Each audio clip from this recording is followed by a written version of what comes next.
Good morning বন্ধুরা, আশা করি তোমরা সবাই ভালো আছো আর আমিও খুব ভালো আছি। গার্গী অধিকারী ব্লগ চ্যানেলে তোমাদের স্বাগত জানাই।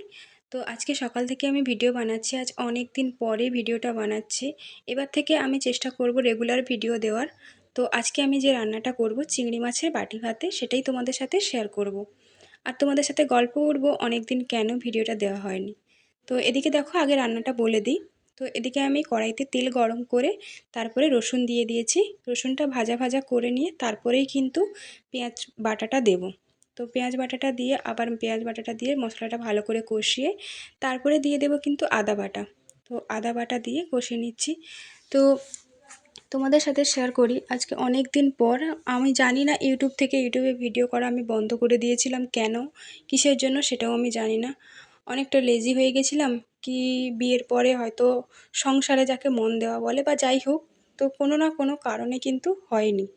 হয়তো আমার নিজের কারণেই, নিজের অবহেলার কারণে ভিডিওটা দেওয়া হয়নি। তো যাই হোক, আমি আবারও রেগুলার ভিডিও দেওয়ার চেষ্টা করব। তো চেষ্টা করছি আস্তে আস্তে। তো এদিকে দেখো, আমি নুন সমস্ত মশলা দিয়ে লাস্টে নুনও দিয়ে দিয়েছি। নুন দিয়ে এখানে দিলাম টমেটো বাটা। তো টমেটো বাটাটা দিয়ে আবার সমস্ত মশলাগুলো আমি কষিয়ে নিচ্ছি কিন্তু।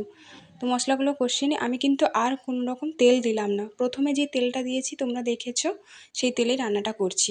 খুব বেশি আমি তেল কিন্তু ব্যবহার করি না রান্নায়। তারপরে দেখো, এখানে চিংড়ি মাছগুলো দিয়ে আবার একটু কষিয়ে নিয়ে তারপরে জিরে গুঁড়ো দিয়ে দিচ্ছি।